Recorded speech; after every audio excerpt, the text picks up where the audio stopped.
अध्याय को लेकर विचार कर रहे हैं। अभी जो 16वां अध्याय है,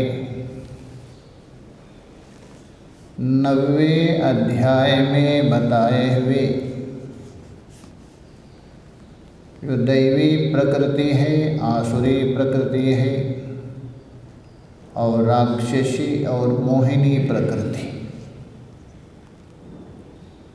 उसी को ही यहाँ विस्तार पूर्वक बता रहे हैं। इसमें एक प्रकृति ग्राह्य है, एक त्याज्य है। तो यहाँ तक विचार हुआ था 2 श्लोकों के द्वारा। प्रथम श्लोक में 9 दैवी संपत्ति बता दिया और दूसरे श्लोक में 11 बता दिया और तीसरे श्लोक में 6, पूरे मिलाकर 26 ये दैवी संपत्ति। ये दैवी संपत्ति के बिना साधक पूर्ण नहीं हो सकता है, लक्ष्य के ओर आगे नहीं बढ़ सकता है, न प्राप्त कर सकता है। इसलिए भगवान यहाँ दैवी संपत्ति का निरूपण कर रहे हैं। तो तीसरे श्लोक के भाष्य में देखिए, श्लोक तो हो गया था, भाष्य देखिए। उसमें तेजः सबसे पहले आया तेज। तेज का मतलब वो तेज नहीं लेना, प्रागल्भ्यम, यहाँ प्रागल्भ्य लेना। अच्छा, प्रागल्भ्य किसको कहते हैं? किस चिड़िया का नाम है? प्रागल्य का मतलब है वीरता अथवा साहस अथवा प्रबलता अथवा प्रत्युत्पन्न मति। किसी की बुद्धि होती है ना प्रत्युत्पन्न मति, अथवा प्रतिभान्वित, प्रतिभा युक्त व्यक्ति, वो तेज शब्द से लेना प्रागल्भ्य। न तो न त्वग्गतः दीप्ति, त्वग बोल तो चमड़े में एक तेज होता है, कांति आ जाती। अच्छी भोजन किया समय से, उसको आते त्वित कांति कहते। त्वित कांति बोल तो चमड़े में एक चमक जैसा लगते, वो नहीं लेना। वो तो आपका भोजन से आया हुआ है, भोजन समाप्त होते निकल जाएगा, वो नहीं लेना। इसलिए बोला न त्वग्गतः दीप्ति। तो तेज का मतलब प्रागल्भ्य, साहस। क्षमा का अर्थ करे देखिए, आकृष्टस्य ताड़ितस्य वा। कोई व्यक्ति आपके ऊपर आक्रोशित हो गए, क्रोधित हो गया, गाली भी दे दिया, कुछ का कुछ सुना भी दिया, 10-4 आकृष्टस्य एक, अथवा ताड़ितस्य 2-3 थप्पड़ भी मार दिया, ताड़न भी किया। अंतर विक्रिया अनुत्पत्ति, अंतर बोल तो अंतःकरण में कोई विकार उत्पन्न नहीं होता है। गाली देने पर भी अथवा मारने पर भी अंदर कोई विकार नहीं होता, उल्टा एक सद्भावना आता है, बेचारा इसको पता नहीं, शायद जानता तो ऐसा नहीं करेंगे, ये भावना आती। इसी का नाम है क्षमा। जब पीछे जो बताया था अक्रोध और क्षमा में क्या अंतर है?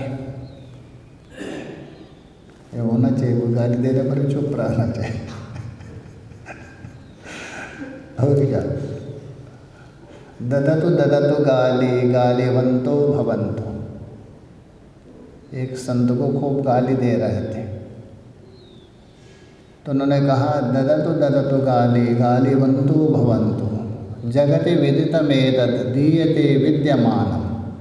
जगत में नियम है, जिसके पास जो है वही देंगे ना।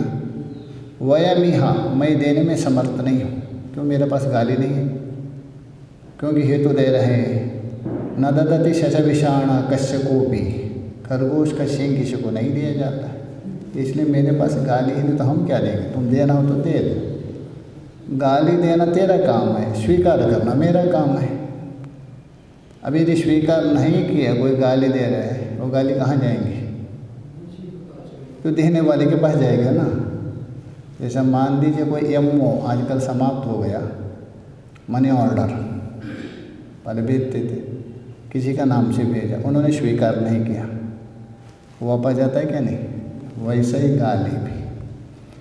तो इसलिए यहाँ क्षमा तो 2 बता रहे भाष्यकार, अंतर विक्रिया अनुत्पत्ति। तो अक्रोध और इसमें भेद दिखा रहे। उत्पन्नायाम विक्रियायाम प्रशमनम अक्रोधा। क्षमा और अक्रोध में ये अंतर है। क्षमा का मतलब है अंतःकरण में कोई विकार उत्पन्न ही नहीं हुआ, ये क्षमा।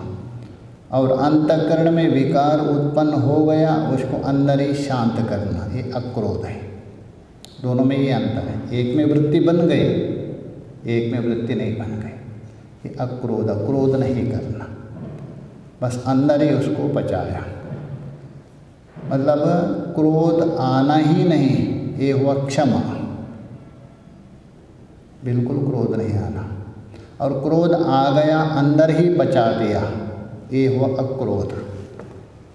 और क्रोध आने के जो बाहर प्रकट करना, ये तो हानिकारक है, ये बता रहे। अक्रोध इति अवोचामा, ये पीछे बताया था। इत्थम क्षमायाः अक्रोधया च विशेषा, इस प्रकार क्षमा और अक्रोधता में अंतर है। एक में अंतःकरण में विकार ही उत्पन्न नहीं हुआ, एक क्षमा, और एक अंतःकरण में विकार तो आ गया किंतु क्षमा न कर दिया, उसको अंदर ही बाहर प्रकट होने दे दिया, ये अक्रोध है।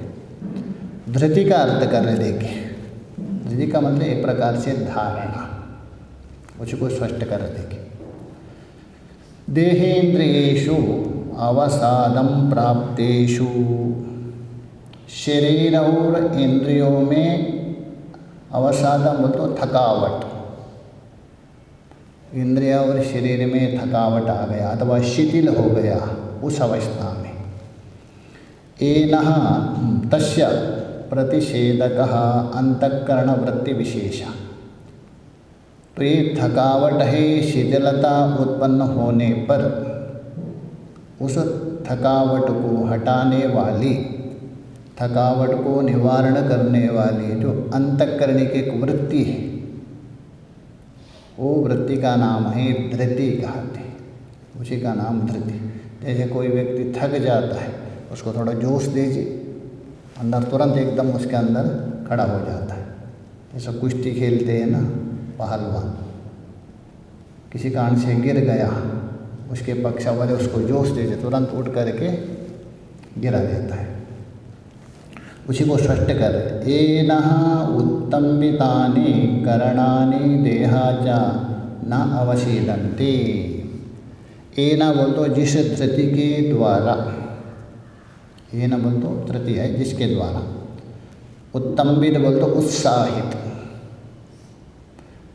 क्योंकि जो उत्साह जिसके अंदर जोश देने से है ना, तो वही व्यक्ति आधा जीत जाता है। उसका मनोबल गिरा दिया, हतोत्सव किया, तो आधा तो पहले से हार जाएगा। तो इसलिए बोल रहे हैं उत्तम्बितानि का मतलब उत्साहितानि, उसके अंदर उत्साह उत्पन्न करने हुई। इंद्रियां और शरीर कार्य में नहीं थकते, थक गए थे किंतु आपने उत्साह उत्पन्न करके दोबारा वैसे ही ताकत उत्पन्न, इसी का नाम है धृति। धृति बोल तो पहले अवस्था में आना, धारण करना। शौचम, शौच का अर्थ कर रहे हैं द्विविधम, दो प्रकार का शौच है। मृज्जलकृतं बाह्यम, मिट्टी और जल के द्वारा शरीर आदियों को जो शुद्ध किया जाता है, बाह्य शौच है। आभ्यंतरम च, अंदर का शौच कौन है? मनोबुद्धियो, मन और बुद्धि की नैर्मल्यम, निर्मलता, माया रागादि कालुष्य अभाव, उसके अंदर माया का मतलब कपट, छल कपट, अथवा किसी वस्तु में रागादि जो काली माँ है उसका अभाव होकर निर्मल है, ये हो गया अंतर्शुद्धि। इसलिए द्विविधम शौचम। किंतु मैत्रेयी उपनिषद में बता दिया वास्तविक में शौच क्या है, यथार्थ रूपेण शौच है क्या, मैत्रेयी उपनिषद में बता दिया। अहम ममेति विन्मूत्रः लेपगंधादिमोचनम शुद्ध शौचमिति प्रोक्तम मृण्जालाभ्याम तो लौकिकम। मिट्टी और जल से जो सफाई है ना, ये तो लौकिक सफाई है। शास्त्रीय सफाई कौन है? अहम ममेति, मैं मेरा, मैं मेरा, ये है विण्मूत्र लेपः। ये विण्मूत्र आदि लेपायमान है अहम और ममाता, उसको हटाना, बस यही वास्तव में शौच माना है। अद्रोह, अद्रोह का अर्थ कर देखे परदिगांश अभाव अहिंसनम, दूसरे का घात करने के, दूसरे के नाश करने के, दूसरे का हानि करने की इच्छा का अभाव, अर्थात हिंसा ना करना। किसी के प्रति हिंसा ना करना, ये हो गया अद्रोह। नातिमानिता, पहले अतिमानिता क्या है ये समझे, अभी नातिमानिता। तो पहले अतिमानिता का अर्थ करें। अत्यर्थम मानः अतिमाना, अत्यंत जो मान सम्मान चाहना, थोड़ा सा तो ठीक है, वो भी प्रतिबंधक है, किंतु अत्यधिक तो इसलिए बोल रहे हैं अत्यर्थम माना। अत्यर्थ बोलो अत्यधिक मान का नाम अतिमान है। स यस्य विद्यते, वो जिसके अंदर है उसको बोलते अतिमानी। और तद अभाव, उस अतिमानी का अभाव, तो ये बोले तद अभाव अतिमानिता, तद अभाव नातिमानिता, उसका अभाव अतिमानिता नहीं है। मतलब अत्यंत सम्मान आदि मुझे मिले ये भाव नहीं रहता। अच्छा, सम्मान होता है किसको लेकर? आत्मा तो सम्मान से परे है, शरीर को लेके है ना, शरीर के साथ तादाद में लेकर सम्मान अपमान होता है। इसलिए जो साधक है, विचारवान है, उसके लिए ये होना चाहिए। स्पष्ट कहा गया है, अपमानं पुरस्कृत्य सम्मानं कृत्वा पृष्ठतः स्वकार्यम् उद्धरेत् प्राज्ञा कार्यधुंसो हि मूर्खता। अपमान को सामने रख दे दो, सम्मान को पीछे रखो और अपना जो लक्ष्य है, गंतव्य है, कार्य करो, यही वास्तव में विद्वान। अन्यथा मूर्खता है। कोई मेरा अपमान करे, कार्य छोड़ना, ये मूर्खता माना है। इसलिए बोल रहे तदा भावनातिमानिता आत्मना पूजातिशया भावा भावना भावा इत्यर्थ। अर्थात अपने में अतिशय पूजा भावना ना होना, मुझे कोई पूजा करे, मेरा सम्मान करे, ये भाव ना होना, इसी का कहते हैं तो नातिमानिता। भवन्ति होते हैं कौन? अभयाधीनी एतदन्तानि। अभयम सत्व संशुद्धि से प्रारंभ किया, प्रथम श्लोक का प्रथम, और यहाँ तक नातिमानिता पर्यंत 26 हो गया आपका, 9, 11, 6। तो ये बोले अभयादि से प्रारंभ करके एतदन्तानि बोल तो नातिमानिता पर्यंत। ये भवन्ति संपदम, ये जो संपत्ति होती है, अभिजातस्य बोल तो जिसका जन्म हुआ। अच्छा, जन्म तो सभी का होता है क्या? सभी का होता है क्या? तो किम विशिष्ट संपदम प्रश्न कर, कैसी संपत्ति से युक्त पुरुषों में होते हैं? किम विशिष्टाम संपदम, कैसी संपत्ति से युक्त पुरुषों में होते हैं? क्या सभी में होते हैं अथवा किसी विशिष्ट में होते हैं? तो बस भगवान बता नहीं, सभी में नहीं, दैवीम देवानाम संपदम, ये तो दैवी संपत्ति है, देवता संबंधी संपत्ति उनमें होती है, आसुरी वाले में नहीं होती है, उनमें होती। अभिलक्ष्य अर्थात दैवी संपत्ति को अभिलक्षित करके, दैव विभूति अर्हस्य अर्थात जो देवता संबंधी विभूति है उससे अर्ह योग्य। भावी कल्याणस्य इत्यर्थो, उस पुरुष के लिए भावी बोल तो भविष्य, जिसका कल्याण होना निश्चित है, जिसके अंदर दैवी संपत्ति है, ऐसा योग्य पुरुष है, वो भावी कल्याण उसका होना है, उस पुरुष में होती। भावी कल्याणस्य पुरुषस्य इत्यर्थ हे भारत। तो कहने का मतलब है दैवी संपत्ति है, ये दैवी संपत्ति से जो उत्पन्न होता है जो व्यक्ति, वो भावी कल्याण होता है। अर्थात दैवी संपत्ति के द्वारा उस देवता को जान सकते। देवता मतलब और कोई नहीं लेना, आत्मादेव स्वरूप। हे भारत, तो यहाँ तक 3 श्लोकों के द्वारा दैवी संपत्तियों का निरूपण किया। 26 उसके बाद 9वें अध्याय में और 3 प्रकृति बताया था, आसुरी, मोहिनी, राक्षसी, 3 बताया था। तो उनको यहाँ एक के अंतर्भूत करके बता रहे हैं, तीनों को मिला करके। क्यों? ये तीनों संसार के ओर ले जाते हैं, मोहिनी हो, आसुरी हो अथवा राक्षसी, इसलिए आसुरी संपत्ति बताया जा रहा है। अथ बोल तो अनंतर, किसके अनंतर? दैवी संपत्ति निरूपण करने के बाद, इदानीम, इस समय में, आसुरी संपद उच्यते। जो आसुरी संपत्ति है, आसुरी मतलब संसार के ओर ले जाने वाली, अनर्थ के ओर ले जाने वाली जो संपत्ति है उसको बता रहे हैं। श्लोक देखिए, दंभो दर्पो विमानश्च क्रोधः पारुष्यमेव च अज्ञानं चाभिजातस्य पार्थ संपदमासुरीम्। हे पार्थ, ये जो आसुरी संपत्ति को लेके जन्म होता है उस पुरुष का लक्षण सुनो। कौन? दंभो, दंभ, दंभ का मतलब है धर्मध्वजा, दिखावपन, अर्थात दूसरों को दिखाने के लिए केवल धर्माचरण करना। अतः ये बहुत बड़ा धार्मिक है, इस प्रकार दिखाने के लिए, उसको बोलते हैं दंभ।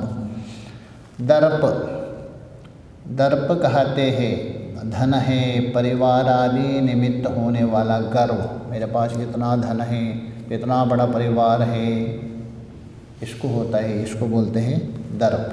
दंभ और दर्प में थोड़ा अंतर है। और अतिमानश्च, अतिमान तो पहले बता दिया है, मुझे ये बड़े लोग भी सम्मान करें, पूजा करें, ये जो अतिमान जिसके पास होता है, सम्मान का भूखा व्यक्ति है, ये जो अतिमान। और क्रोधः, क्रोध उसके अंदर कूट कूट के भरा है, छोटे मोटे में भी, ये सब आसुरी संपत्ति है। पारुष्यमेव च, पारुष कहते हैं कठोर बोलना, किसी किसी का शब्द इतना कठोर होता है बस छाती में जाके छींक एकदम चोट पहुंचाता है। अथवा व्यंग्यात्मक से टोंट मारना किसी को, वो भी पारुष्य कहते हैं। कठोर बोलना हो अथवा व्यंग्यात्मक, कोई अंधा है, अरे आप तो बिल्कुल इतना, आपके आँख इतना तेज है, बस ये कुरूपी है, उसका तो अरे तुम तो विश्व सुंदर हो, इतने ही सुंदर हो, ये टोंट मारना, उसको ये बोलते हैं पारुषा।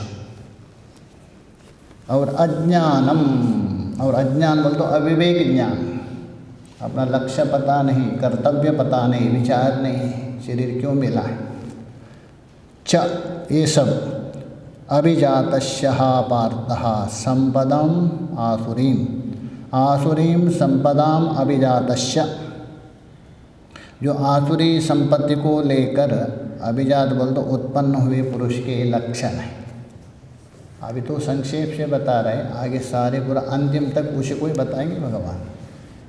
अभी यहाँ केवल सूत्रबद्ध बता दें आसुरी संपत्ति। भाष्य में देखिए, दंभो का अर्थ कर रहे धर्मध्वजित्वम। ये धर्मध्वज क्या है? आचरण में धर्म नहीं है, ध्वज में ही धर्म है। बड़े बड़े पोस्टर लगा के अमुक अमुक आ रहे करके, ये ध्वज है, धर्मध्वज, अर्थात दिखाओपन, तो उसको बोलते हैं धर्मध्वज। जो आचरण में धर्म नहीं है, दिखाने के लिए ही धर्म होता है। ध्वज क्या है? दिखाने के लिए होता है, इसलिए धर्मध्वज। दर्पों का अर्थ करें, देखिए, धन स्वजनादि निमित्त उत्सेका, धन है और स्वजन बोल तो परिवार, और उपलक्षण और भी उनके निमित्त से होने वाले उत्सेका, उत्सेका बोल तो गर्व, उत्सेक का अर्थ है गर्व। धनों को लेके मैं इतना धनवान है, मेरे जैसा कोई है नहीं, इतना बड़ा परिवार है मेरा, जॉइंट फैमिली है, इस प्रकार अभिमान है, गर्व, इसको कहते हैं दर्प। अतिमान पूर्वोक्त, ये बता दिए पीछे। अतिमान क्या होता है? अर्थात अत्यंत मान का नाम, जहाँ भी जावे मुझे सम्मान ही करे, सबसे पहले मेरा करे, ये जो होता है अतिमान, ये भी आसुरी संपत्ति। पूर्वोक्त बोल तो अभी भी बता दिया तीसरे श्लोक में। क्रोध, क्रोध तो प्रसिद्ध है। कोई इच्छा है, आपकी कामना पूर्ण नहीं हो गया तो क्रोध में परिणत हो जाता है, मिल गया तो लोभ में परिणत होता है। बस दो ही विषय, मिल गया लोभ, नहीं मिल गया क्रोध, ये अंतकरण की वृत्ति है। पारुषम में वचन, पारुष बोल तो कठोर, परुष वचनम, परुष बोल तो कठोर वचन बोलना, अथवा व्यंग्यात्मक, जैसा यथा काणम चक्षुष्मान, जैसे कोई व्यक्ति है काना है, उसको कहते अरे आपके नेत्र इतने बढ़िया है, आप कमल नेत्र हो, इससे प्रशंसा आता। तो एक प्रकार व्यंग्य करना उसको। और विरूपम रूपवान है, तो कुरूप व्यक्ति है, उसको बोलते आप तो विश्व सुंदर हो, ये है उसके प्रति व्यंग्यात्मक शब्द। हीनाभिजनम, इस प्रकार हीन जाति वाले व्यक्ति है। उत्तम विजन इत्यादि, अरे तो ब्राह्मणों का भी ब्राह्मण हूँ आप पूजनीय हो। कोई है निकृष्ट जाति वाला, अरे तो ब्राह्मणों से भी श्रेष्ठ है, ब्राह्मणों का भी ब्राह्मण, इस प्रकार। तो उत्तम अभिजन इत्यादि, ये हो गया पारुष्य। अज्ञानम च, अज्ञान का अर्थ कर रहे हैं अविवेक ज्ञानम, यहाँ अविवेक ज्ञान लेना, मतलब अज्ञान है, ये तो मूल कारण होगा। अज्ञान और अविवेक में अंतर है।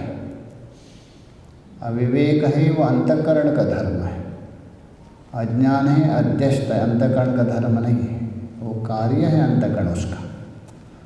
तो इसलिए बोल रहे हैं अविवेक ज्ञानम। मिथ्या प्रत्यय अथवा विपर्यय ज्ञान, मिथ्या प्रत्यय है।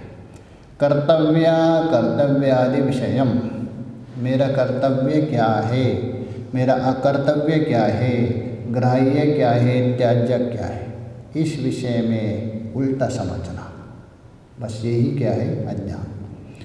ये सब अभिजातस्य बोल दो, जन्म हुए, उत्पन्न हुए व्यक्ति के। हे पार्थः किम अभिजातस्य दिया, अच्छा उत्पन्न तो हो गए, किंतु किम अभिजातस्य,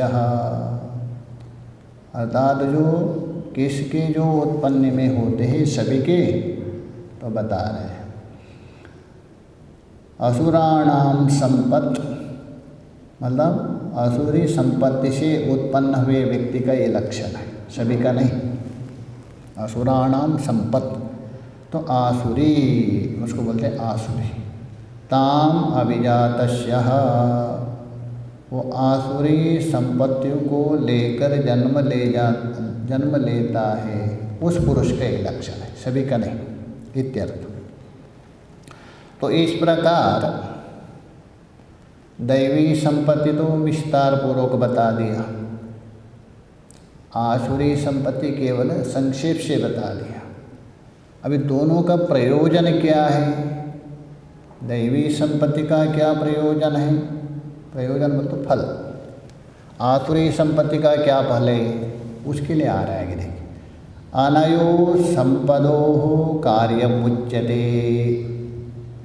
अनयो बोल तो इन दो संपत्तियों का, दैवी संपत्ति और आसुरी संपत्तियों का, कार्य का मतलब प्रयोजन, उसका जो प्रयोजन है लाभ, वो बदला रहे। देखिए दोनों का प्रयोजन बदला लाभ। श्लोक देखिए, दैवी संपद् विमोक्षाय निबन्धाय आसुरीमथा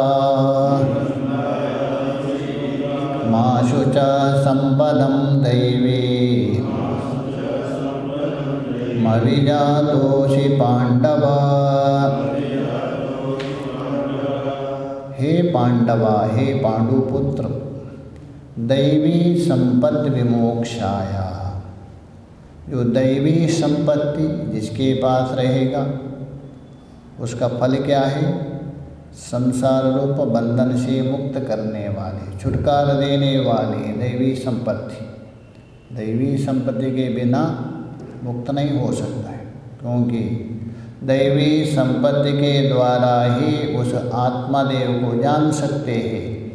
आत्मादेव को जाने बिना अनात्मा निवृत्त नहीं हो सकती। इसलिए परंपराया ये मोक्ष के लिए कारण है, साक्षात नहीं। और आसुरी निबंधाय मता, जो आसुरी संपत्ति है वो निस्संदेह बंधन के लिए संसार के ओर ले जाती है। निबंध बोल तो निश्चयेन बंधन है।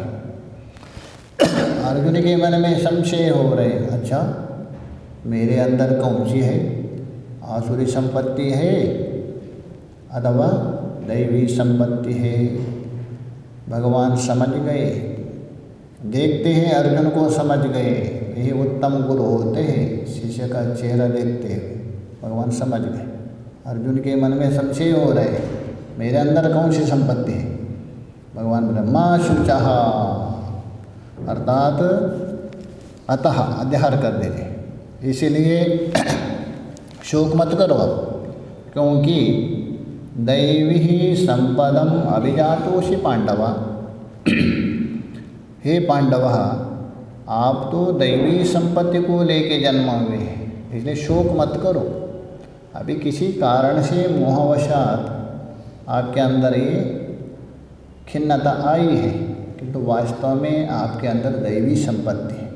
शोक मत करो, सांत्वना दे दिया अर्जुन को। भाष्य में देखिए, दैवी संपत्ति या सा, जो दैवी संपत्ति अभी भी बताया 26 3 श्लोकों के द्वारा, 1 2 3, विमोक्षाया उसी का अर्थ कर, संसार बंधनात्, किससे में मोक्षा?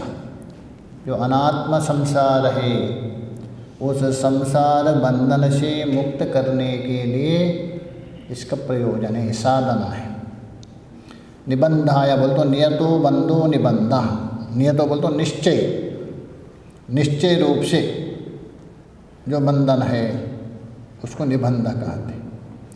तदर्थम, वो निश्चय रूप बंधन के लिए ही है कौन? आसुरी संपद। आसुरी संपद है निश्चय रूप से बंधन में डालने वाली।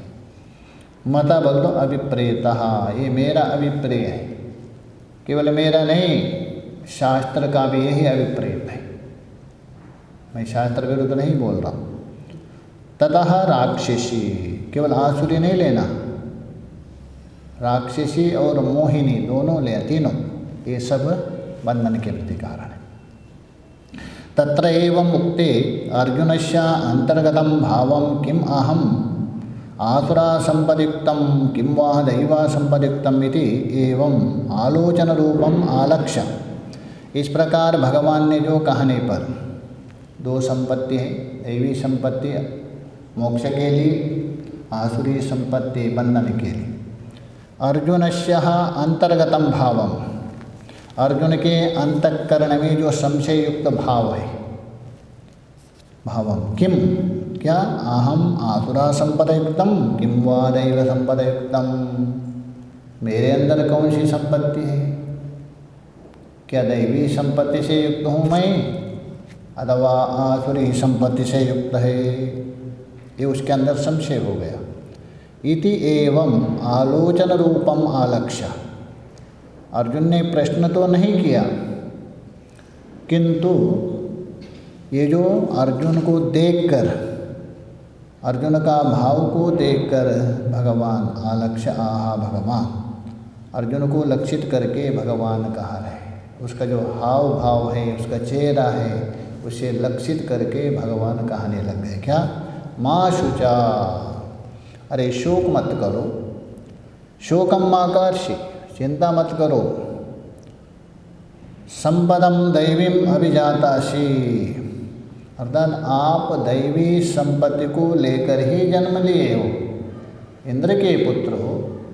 और यदि आसुरी संपत्ति होता तो मेरा मित्र भी नहीं बन सकते, ना मेरा शिष्य भी नहीं बन सकते, ना मैं आपको गीता उपदेश कर सकता, यही समझो। अशी अभिलक्ष्य जातः, लक्षित करके अशी भावी कल्याण तुम अशीत्यर्थः, अर्थात भविष्यत में तेरा कल्याण होना निश्चय, तुम कभी अधोगति में नहीं जा सकते हैं, क्योंकि आप दैवी संपत्ति को लेके जन्म लिया है। आगे जो बता रहे, ठीक है, आपने दो संपत्ति बता दिया, एक दैवी संपत्ति, एक आसुरी संपत्ति। ये कभी से प्रारंभ होगी, क्या बीच में अथवा सृष्टि के आदि में? तो उसी को स्पष्ट कर रहे, देखिए आगे के श्लोक में, 6वें श्लोक में। दो भूत सर्गो लोकेस्मिन् दैव आसुर एव च, दैवो विस्तरशा प्रोक्ता आसुरं पार्थ मे शृणु। दो भूत सर्गो, भूत सर्गो बोल तो भूतानाम समुदाय, विशेष रूप से मनुष्यों का समुदाय। जो मनुष्यों का समुदाय है दो प्रकार में बटा है, सारे मनुष्यों को दो भाग में विभक्त किया। लोके कहाँ? अस्मिन लोके, कर्म भूमि है, इस लोक में संपूर्ण मनुष्यों को दो कैटेगरी में विभक्त किया है। कौन है वो? दैव आसुर एवचा, एक दैवी संपत्ति युक्त मनुष्य, दूसरा आसुरी। आसुरी से तीनों लेना, आसुरी, मोहिनी, राक्षसी, तीनों आ जाएंगे उसमें। ऐसे दो ही प्रकार हैं, नहीं तो होना चाहिए था चार, दैवी संपत्ति, दैवी प्रकृति, आसुरी प्रकृति, राक्षसी प्रकृति, मोहिनी प्रकृति। उन तीनों को एक में किया, एक कैटेगरी के, इसलिए दो ही है। दैवो विस्तरशा प्रोक्ता, दैवी संपत्ति को तो मैंने 3 श्लोकों से 26 विस्तार पूर्वक बता दिया। आसुरम पार्थ मे शृणु, आगे जो आसुरी संपत्ति है अध्याय समाप्ति पर्यंत बताएंगे। ये जो अध्याय समाप्ति तक आसुरी संपत्ति का ही निरूपण करेंगे, उसके विषय में सुनो। भाष्य में देखिए, दो द्विसंख्यको अथवा दो प्रकारों, दो संख्यक। भूत सर्गो बोलते भूतानाम, सारे नहीं लेना, वश का ले ले, मनुष्याणाम, क्योंकि शास्त्रादि अधिकार किसके लिए? मनुष्यों के लिए, इसलिए मनुष्याणाम। सर्गो बोल तो सृष्टि, सर्गो सृष्टि, भूत सर्गो अर्थात ये मनुष्य समुदाय है दो प्रकार के। सृष्टि का अर्थ करें, सृज्यते इति सर्गो, जिसकी रचना की जाती है, जिसके उत्पन्न की जाती है, उसी का नाम है सर्ग। सृज्यते इति सर्गो, रचना की जाती है, उत्पन्न की जाती है, उसको सर्ग कहते। भूतानि, इस प्रकार दो प्रकार के मनुष्यों के उत्पन्न की जाती है, भूतानि। एवं सृज्यमानानि, इस प्रकार सृज्यमान बोल तो उत्पन्न होने वाले, भूतानि प्राणी, दो प्रकार के।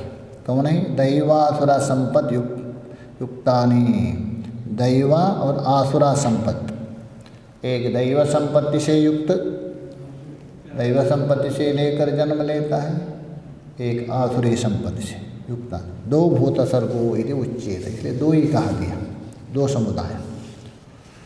एक परमात्मा की ओर जाने वाले दैवी संपत्ति वाले, संसार की ओर जाने वाले आसुरी संपत्ति वाले।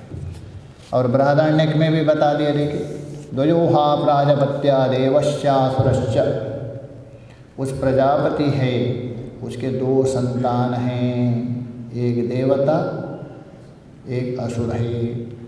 दैवी संपत्ति से युक्त है देवता, ये दोनों मनुष्य में देखा जाता है। और आसुरी संपत्ति से युक्त है आसुर। असुर भी मनुष्य है, मनुष्य ही देवता है। तो द्वयोहा प्रजापत्या देवश्च असुरश्च इति श्रुते, ये बृहदारण्यक में भी बता दिया है। लोके अस्मिन, अच्छा ये दो प्रकार की संपत्ति है, दैवी और आसुरी। ये कहाँ? अन्यत्र में। अस्मिन लोके अतः अस्मिन संसारे, कर्म भूमि है भूर्लोक, उसमें इत्यर्थ। क्योंकि बाकी जो है नीचे के पाप योनि हो गया, ऊपर के पुण्य भोगने वाले वहाँ नहीं, इसलिए यहाँ अस्मिन लोके। सर्वेषां दैविद्योपपत्ति, संसार में सभी प्राणियों के दो प्रकार से उपस्थित होते हैं। एक परमात्मा की ओर जाने वाले जो लक्षण जिनके अंदर है दैवी संपत्ति, निरंतर संसार की ओर जाने वाला जो लक्षण जिसके अंदर है आसुरी संपत्ति। ये दो है। कौतो भूत सर्गो, अच्छा वे जो प्राणी समुदाय है, मनुष्य समुदाय है, वे कौन सी है बताओ? उच्चेते, सिद्धांत बता रहे, सुनो। प्रकृतो एवः, उच्चेते है प्रकृतो एवः।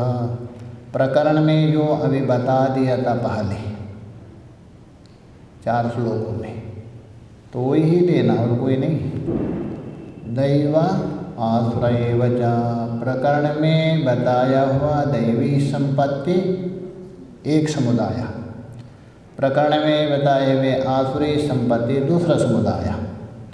उक्तयो एवः पुनरनुवादे प्रयोजनमाह, बता तो दे दिया, जो निरूपण किया है, प्रतिपादन किया है, पुनः उसका अनुवाद क्यों कर रहे हैं?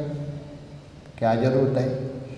अनुवाद इसलिए किया जाता है, आगे कुछ आपको बताना है और कुछ प्रतिपादन करना है, तभी अनुवाद किया जाता है।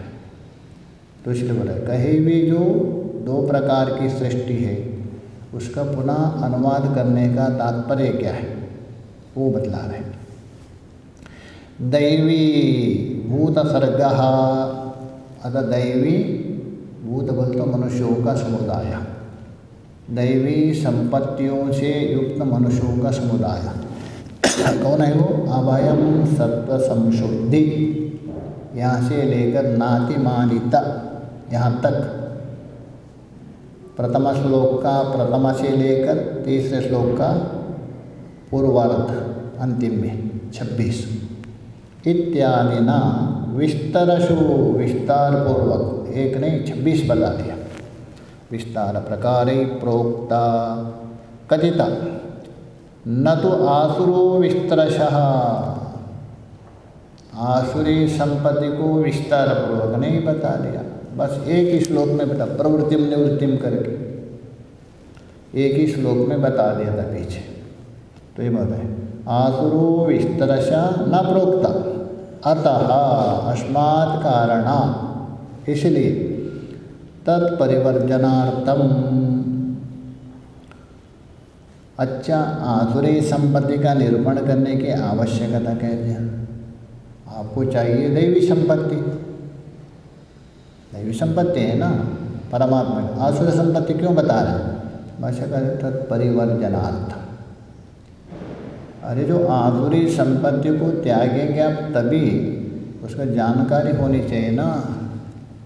न्याय पढ़ते उनको पता है हेतु कितने हैं? 3 है, 3 ही हेतु है ना, नहीं अन्वय व्यतिरेक, एक अन्वय केवल अन्वय, केवल व्यतिरेक, अन्वय व्यतिरेक, 3 है।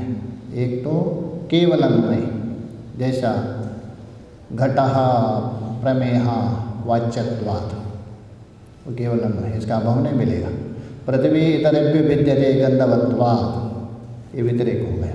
पर्वतो वन्यमान धूमात्, उभयात्मिका है। अन्वय मतलब यत्र यत्र हेतु तत्र तत्र साध्य, ये अन्वय। और यत्र साध्य अभाव तत्र हेतु अभाव, ये व्यतिरेक। जैसा घटः प्रमेयवान वाच्यत्वात्, इसका अभाव मिलेगा? दिखाई, प्रमेय का अभाव कहाँ मिलेगा? नहीं मिलेगा। सर्वत्र प्रमेय है, ये केवल वही है, प्रमेय का अभाव नहीं मिलेगा, ना वाच्य का अभाव मिलेगा, ये केवल। पृथ्वी इतरेभ्यो भिद्यते, यह अन्वय नहीं मिलेगा, ये व्यतिरेक है। पृथ्वी इतरेभ्यो बोलो जलादि से भिन्न है, इधर बोलो जलादि, क्यों? गंधवत्वाद, गंध वाले होने से, ये व्यतिरेक व्याप्ति, केवल व्यतिरेक है। और पर्वतो वनेमान उभय, यत्र यत्र धूम तत्र तत्र वह्नि, यत्र यत्र वन्य अभाव तत्र तत्र धूमाभाव, ये अन्वय व्यतिरेक है। ये 3 है, किंतु हेतु आभास 5 है आपके। देखिए हेतु 3 है, हेतु आभास 5 है। तो क्यों? हेतु आभास को यदि ठीक ठीक पहचान लिया आपने तो हेतु अपने आप जानेंगे। इसलिए यहाँ भी तत्परिवर्जनार्थ, आसुरी संपत्ति को त्यागने के लिए, इसलिए बता रहे आसुरम पार्थ में मम वचनात्, हे अर्जुन, हे प्रतापुत्र, मेरे वचन के द्वारा उच्चमानम, आगे मैं बता रहा हूँ, विस्तरशः, विस्तार पूर्वक, अध्याय समाप्ति पर्यंत, श्रृणु बोल दो, अवधारय, तुम निश्चय करो। क्यों? ये यदि आपके अंदर हो भी थोड़ी सी त्याग करने के लिए, पूरे अध्याय पर्यंत बताएंगे, आगे के विचार आगे। ओम पूर्णमदः पूर्णमिदं पूर्णात् पूर्णमुदच्यते पूर्णस्य पूर्णमादाय पूर्णमेवावशिष्यते। ओम शांति शांति शांति। शंकरं शंकराचार्यं केशवं बादरायणं सूत्रभाष्यकृतो वन्दे भगवन्तो पुनः पुनः। ईश्वरो गुरुरात्मेति मूर्तिभेदविभागिने व्योमवद्व्याप्तदेहाय दक्षिणामूर्तये